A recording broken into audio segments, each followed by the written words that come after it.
이야기의 첫 번째 부분은 3년 전에 발견된 식물 먹는 바이러스에 대해 이야기하며 이는 지구를 거의 파괴할 뻔했습니다. 이는 사람들이 오염된 식량을 섭취함으로써 자가면역 질환에 걸리게 만들었습니다. 대기 변화로 자연재해의 빈도를 증가시켰습니다. 그리고 낮은 산소 수준으로 인해 사람들이 숨을 쉴 수 없게 되었습니다. 다행히도 2개의 외계 유물이 있는 동굴이 발견되었습니다.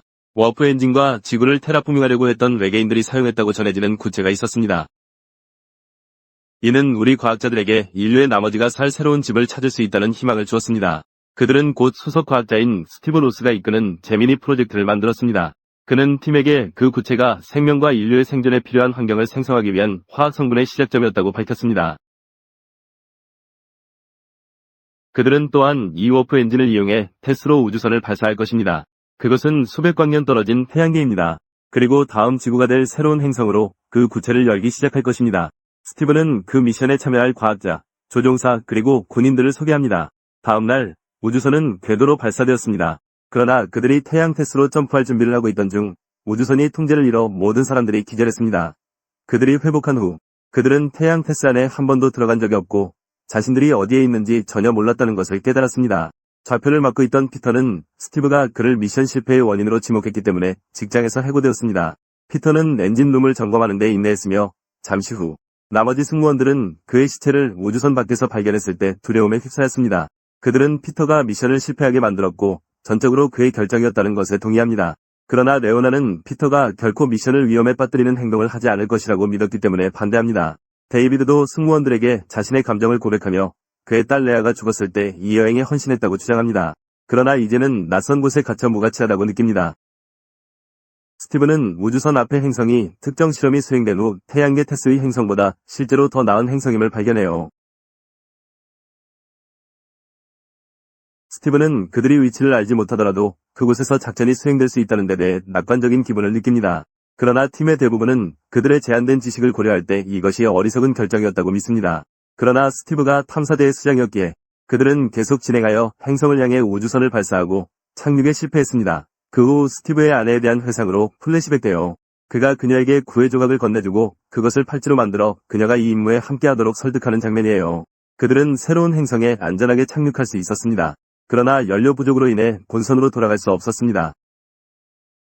스티브는 그들에게 탐사를 계속하고 굴을 위한 동굴을 찾으라고 설득해요. 운 좋게도 그들은 지구에서 사용했던 동굴과 유사한 근처에 동굴을 발견했습니다. 배로 돌아가서 리처드는 엔진룸에서 슬라임과 피터가 남긴 테이프를 발견해요. 그들은 테이프를 통해 피터가 구 안에서 살아있는 존재를 만났음을 알아내요. 이것은 또한 우주선이 태양계 테스로 가는 도중 고장이 나는 원인이 되었습니다. 이 트로이 생명체는 구 안에 숨어서 우주선을 침입했기 때문에 그렇게 명명되었습니다.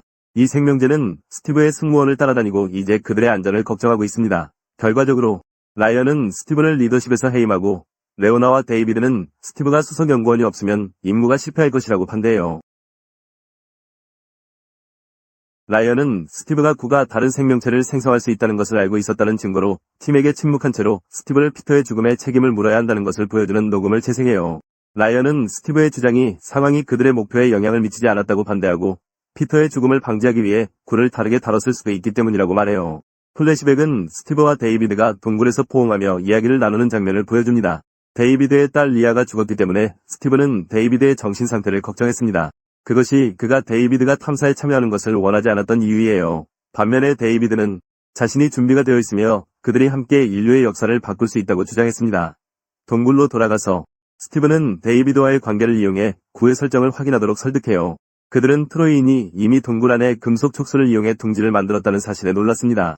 트로이인이 접근하자 데이비드는 스티브에게 가라고 명령하지만 스티브는 그를 밀치고 그로 인해 총을 쏘게 돼요. 그들은 서로 총을 겨누고 트로이인이 동굴에 들어올 때까지 멈추지 않아요. 트로이인으로부터의 으르렁거림과 씩씩거림 소리를 듣고 그들은 착륙선으로 돌아가기로 해요. 스티브는 데이비드에게 그들이 목표를 위해 구에 다시 간섭하면 그를 쏠 수밖에 없다고 경고해요. 리아는 그들을 발견하고 스티브가 그의 지시를 따르지 않는 것에 대해 컨프런트. 리아는 스티브가 자신의 지시를 따르지 않고 대신 힘을 사용하라고 자극하자 그를 얼굴에 주먹을 날립니다. 착륙선의 경고음이 몇 초 후에 승무원들을 걱정하게 만들었습니다.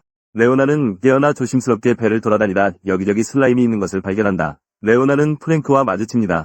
그는 그녀에게 조용히 실험실 지역에 들어가라고 요청해요. 그들이 트로이인이 안에 있다는 것을 발견했을 때 라이언은 레오나를 밖으로 내보내고 문을 닫아 그녀가 최대한 빨리 나가도록 유도합니다. 그 사이 프랭크는 트로이인에게 다가가 비명을 지릅니다.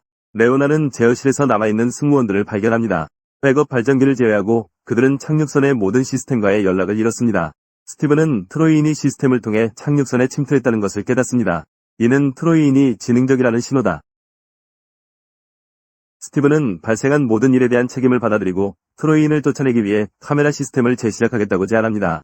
데이비드는 스티브에게 카메라가 다시 켜지면 곧바로 돌아오라고 합니다. 스티븐은 트로이인에게 붙잡힐 뻔했지만 가까스로 도망쳐 제어실로 끌려갑니다. 승무원들은 그러고 나서 착륙선에서 트로이 목마를 회수하기 위한 계획을 세웁니다. 스티븐은 트로이 목마가 황소 역할을 하고 승무원들이 투우사와 도망자 역할을 하자고 제안했습니다. 그는 자신을 주요 유인책으로 삼아 트로이 목마를 공기잠금 장치에서 유인해내고 태우기 위해 인터해치 공간으로 유도합니다.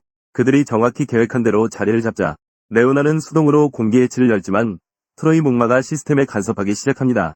그 후 트로이 목마는 레오나를 착륙선 밖으로 추격하고 그녀가 괴물에게 총을 쏘자 그녀는 착륙선의 스러스터에 의해 불타게 됩니다. 트로이 목마는 그들이 착륙선으로 달려들 때 그들을 추격하고 공격합니다. 이로 인해 데이비드가 팔에서 피를 흘리게 됩니다. 계획은 성공했지만 그들은 도중에 2명의 팀원을 잃게 됩니다. 프랭크와 레오나, 에이미는 다른 회상에서 돌아옵니다. 그녀는 임신했기 때문에 스티브에게 지구에 남아달라고 애원합니다. 그녀는 또한 이 병을 치료하기 위해 개발한 백신에 대해 스티브에게 이야기합니다. 하지만 스티브는 이미 마음을 정했고 화를 내며 나갑니다. 트로이 목마가 몇 초 전 데이비드를 공격했을 때 검고 끈적한 촉수의 일부가 남겨졌답니다. 스티브는 그 조각을 검사하고 일부 테스트를 거친 후 데이비드에게 지구에서 생명을 제거하고 있는 바이러스와 싸우기 위한 항체를 갖고 있다고 알립니다. 데이비드가 얼마나 비참했는지를 고려할 때 스티브는 이 발견이 그가 역사의 흐름을 바꿀 수 있게 해줄 것이라고 격려합니다. 그는 또한 트로이 목마가 생체 로봇이라는 것을 발견합니다. 그리고 그 검은 로봇 촉수는 구체와 연결되는 트랜스폰더이며 이로써 트로이 목마가 지구와 같은 세계를 침략한 것입니다.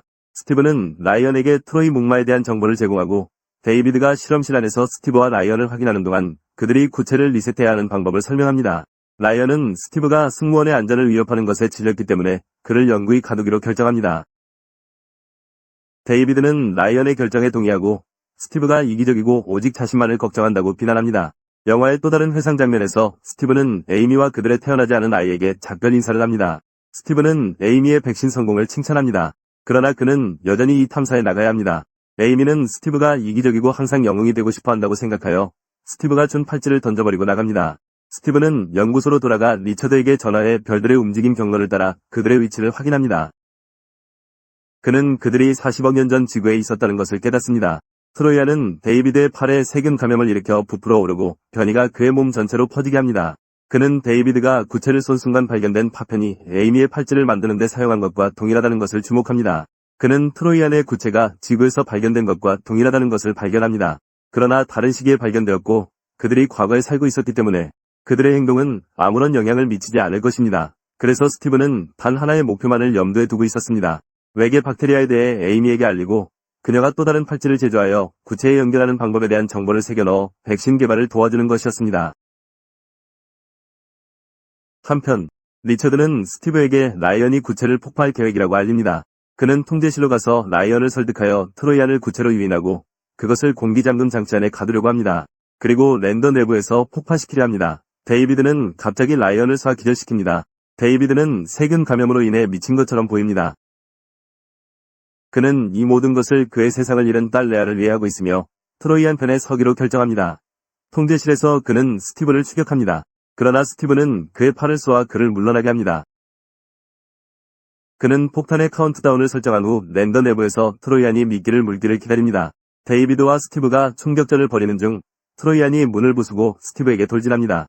스티브는 트로이에게 총을 쏜 후 최대한 빨리 달려갑니다. 트로이는 또다시 스티브에게 쓰러진 다비드가 스티브를 쏠 준비를 하던 순간 다비드를 죽입니다.